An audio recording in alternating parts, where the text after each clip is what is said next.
Selamat berjumpa kembali teman-teman. Kali ini kita akan belajar tentang bagaimana wahyu berhadapan dengan agama lain. Karena ini memang problem kita pasca Konsili Vatikan kedua. Bagaimana kita bisa memahami pewahyuan itu dalam konteks kebenaran agama-agama lain. Sementara berkembang teologi fundamental mengenai wahyu dan iman. Lalu agama juga dipahami sebagai sebuah fenomenologis.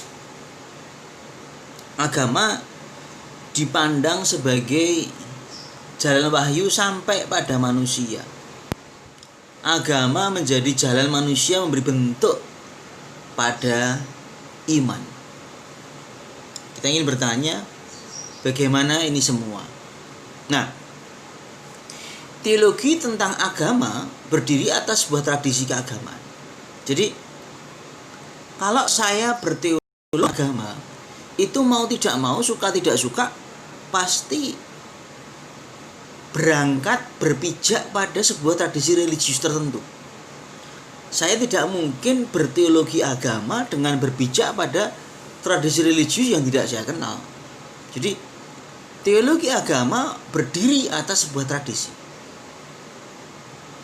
Kekristenan kita berdiri atas sebuah tradisi kekristenan. Buddhisme berpijak pada tradisi masing-masing. Jadi kalau kita berteologi agama, itu pasti artinya tidak dapat disangkal bahwa itu pasti berpijak dari tradisi religiusnya sendiri-sendiri. Ini sebuah kepastian. Nah, berikutnya agama ini hadir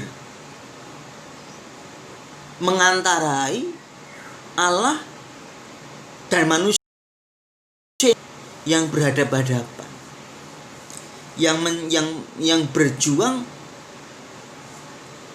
melibatkan hidup. Jadi dalam agama inilah realitas manusia yang berjumpa dengan Allah disambungkan, dihubungkan.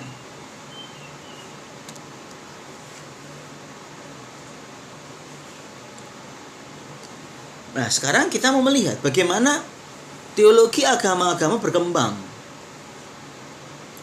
dalam tradisi Kristiani.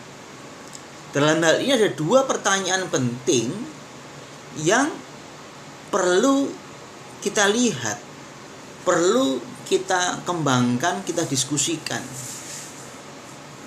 Yang pertama begini,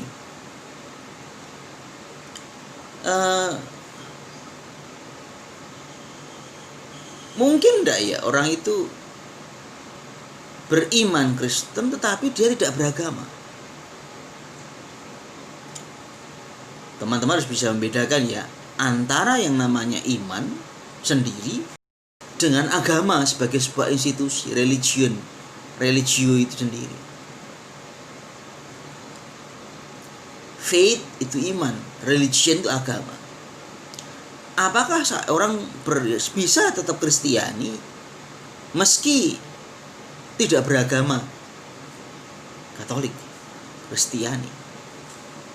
Atau kalau orang yang beriman Kristen kalau orang beriman Kristen ya dia mau tidak mau harus beragama. Ini pertanyaan penting di tengah konteks kehidupan beragama dan yang lain. Karena nanti pertanyaannya adalah, apakah orang yang beragama lain itu Kristiani?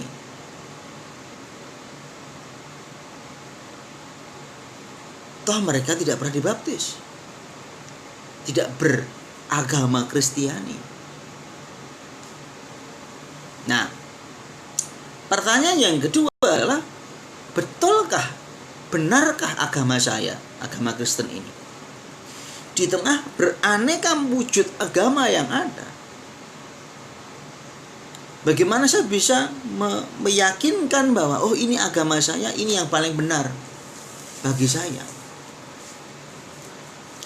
Dan Bagaimana akhirnya saya bisa beriman dengan jujur, dengan sungguh, tanpa meremehkan orang beragama lain yang di sekitar saya. Karena kalau tidak hati-hati, saya akan menjadi orang yang suka meremehkan orang lain, orang beragama lain. Maka apa yang bisa kita lihat?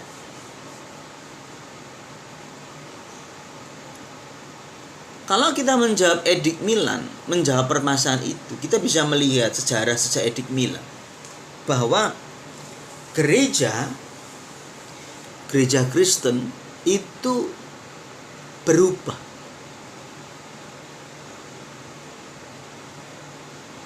Berubah dari yang semula lebih bernuansa universal, umum, tidak ada ritus-ritus yang baku begitu, akhirnya mengambil bentuk religi lengkap dengan ibadahnya, aturan-aturan, petugas-petugasnya, pembagian kekuasaan, jabatan, wewenang. Bahkan kita bisa mengingat kembali bahwa sejak Edik Milan, agama Kristen, gereja menjadi agama negara. Artinya apa? Anda bisa melihat bahwa gereja Kristen, gereja ini memilih bentuk religion, agama. Bukan cultural, bukan kebudayaan, kemasyarakatan. Tapi memilih sebagai sebuah institusi agama.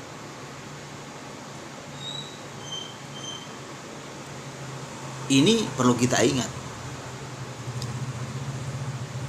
Terkait dengan hal itu, Thomas Aquinas mengatakan bahwa religio itu sebagai sikap dan ciri kemanusiaan,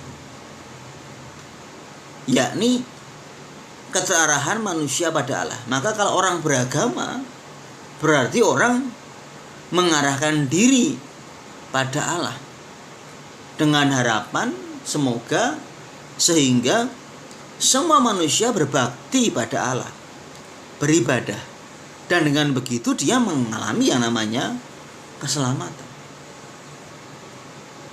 Kita bisa melihat bahwa agama dengan segala rendah hati lalu menjadi sebuah lembaga. Meskipun menurut Thomas Aquinas itu diarahkan kepada yang ilahi, supaya manusia dapat berbakti, beribadah,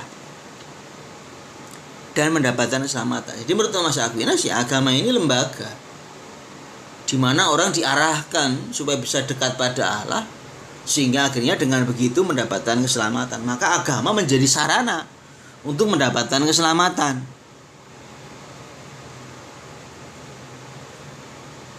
Nah, dalam yang namanya religi itu, yakni sikap hakiki dari manusia itu, iman mendapat bentuknya, gestalt itu bentuknya. Iman itu apa bentuknya? Lalu kan agama. Maka pertanyaannya adalah, apakah mungkin iman menjadi hidup terpisah dari agama?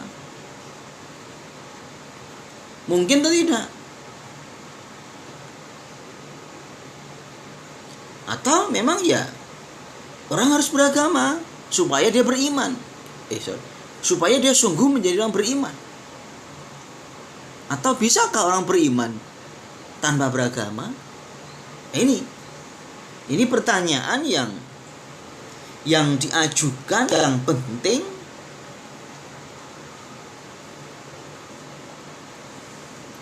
untuk dilihat.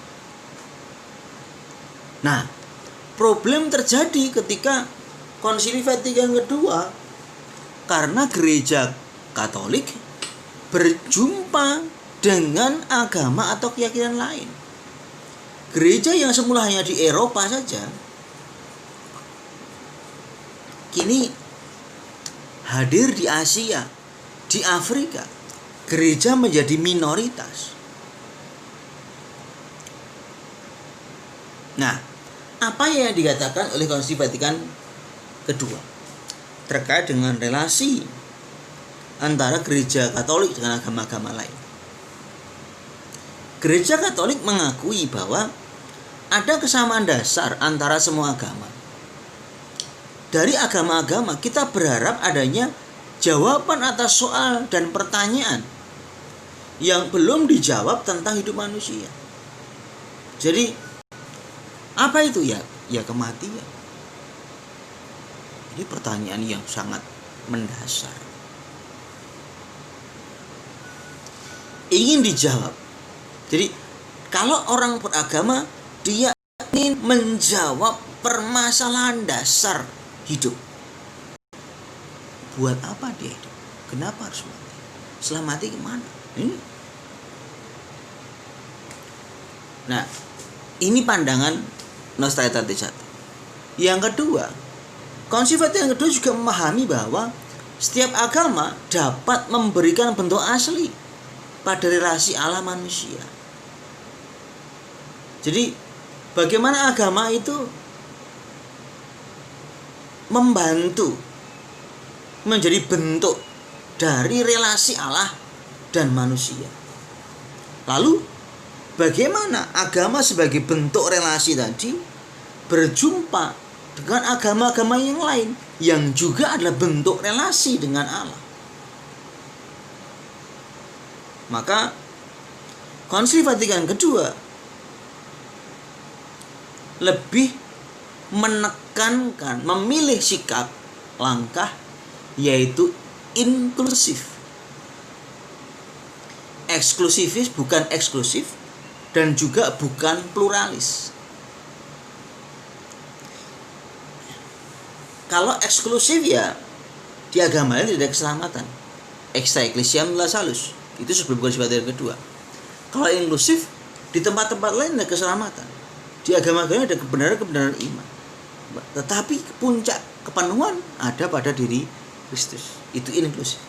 Kalau pluralis, di setiap agama toh sama saja akan ada keselamatan. Semua akan selamat. Itu pluralis. Nah,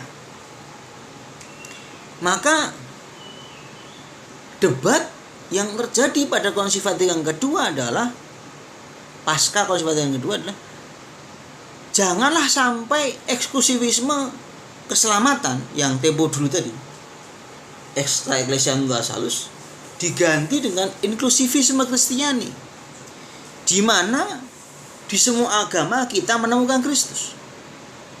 Karena kalau kita tidak eksklusif, lalu juga masalah juga. Maka tengah-tengahnya adalah inklusif, tetapi sekali lagi puncaknya tepat dalam diri Kristus. Oke, di tempat lain ada kebenaran. Nah, pluralisme juga ditolak. Kenapa? Karena pluralisme radikal itu tidak ada komunikasi. Karena apa? Orang mengatakan, ya sama saja, mau jadi Islam sama, mau jadi Kristen sama, mau jadi Katolik juga sama. Jadi besok-besok ya ngapain juga jadi orang Katolik, jadi orang Islam juga oke, jadi orang Hindu juga oke. Selamat semua kok. Justru dalam kondisi orang pluralis yang radikal, orang tidak yakin akan tradisi religiusnya sendiri. Tidak dapat, dan akhirnya ini membuat dia tidak dapat berdialog. Karena dia tidak punya base. Dia tidak punya fondasi. Dia tidak punya yang namanya kebenaran dasariah. Ini yang penting.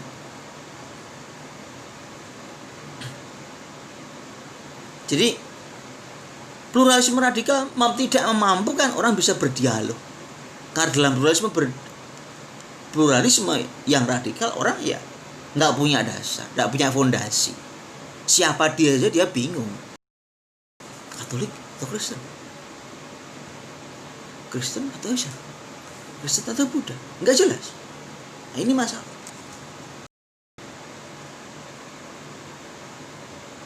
Nah, tradisi Kristiani mempertahankan religi, agama sebagai relasi Allah manusia. Jadi agama itu relasi, menyangkut sikap dan tindakan, menyangkut pribadi dan sejarah. Hanya memang kita harus mengakui bahwa agama Kristen membedakan antara ruang sakral dan ruang profan.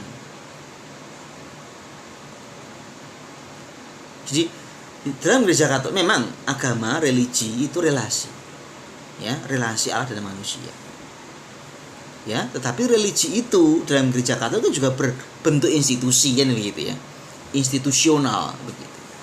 Ada aturan-aturannya, ada wewenangnya dan segala macam. Tetapi agama Kristen juga membedakan. Ada yang namanya ruang privat dan ada yang namanya ruang umum, publik.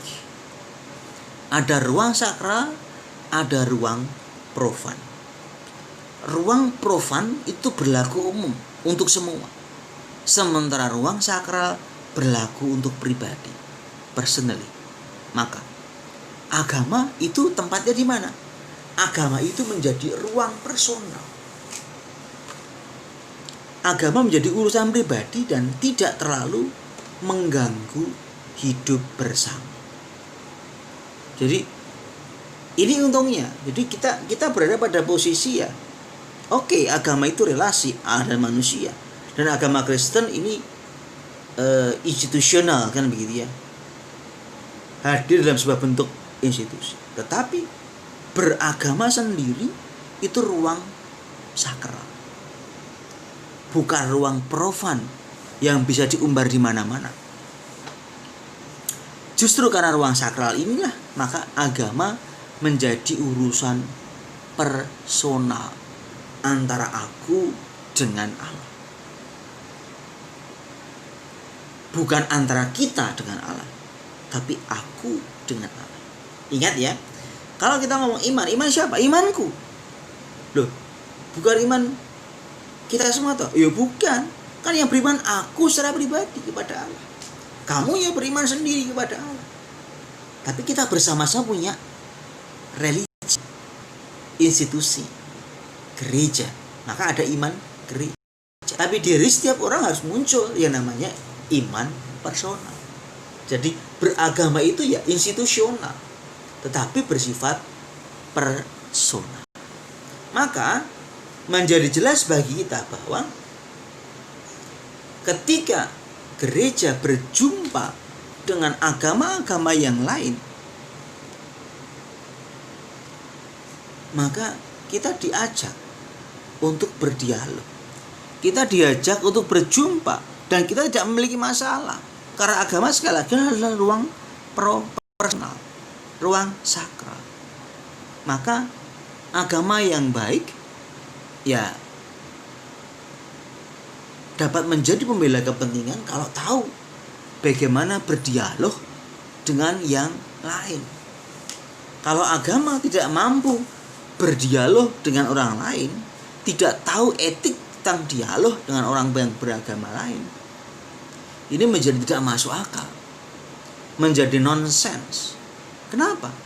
Karena sejak semula kita iman pada Kristus ini pun hadir di tengah situasi-situasi yang berbeda. Paulus ketika datang di Korintus dan sebagainya mengatakan, ini Allah yang aku sembah, Allah yang ada di yang tidak kamu kenal itu. Di hadapan dewa dewi, Kanaan dan sebagainya, hormat pada Allah, agama terhadap Yahweh juga hadir sebagai pembaharu. Ini. Jadi kita tidak pernah tinggal diam dalam menara gading agama sendiri, tapi kita hadir bersama dengan yang lain. Dan agama yang tahu kepentingan berarti tahu etik dalam dialog. Hanya dengan begitu maka dialog itu menjadi nyata, menjadi konkret, bermakna bagi kita semua. Nah, moga-moga harapan saya teman-teman semua juga berani mengembangkan dialog ini. Kenapa? Karena dialog ini penting. Tanpa dialog ini kita akan kehilangan banyak hal. Kita akan kehilangan pemahaman akan saudara-saudari kita. Kita tidak akan mengerti mereka. Justru kalau kita tidak mengerti mereka, ada bahaya besar bahwa saya tidak akan mengerti diri saya sendiri. Karena apa? Dengan mengetahui yang lain, saya mengetahui saya semakin dalam. Maka kalau kita lihat di gereja Katolik sekarang ini ada yang namanya fakultas comparative studies. Ada comparative studies di teologi, comparative studies, di mana kita belajar tentang agama-agama, membanding-bandingkan agama kita dengan agama. Untuk apa? Ya makin mempererat iman kita sendiri. Dengan begitu sungguh kita menjadi orang beriman kuat dalam relasi dialog dengan yang lain. Terima kasih. Selamat belajar.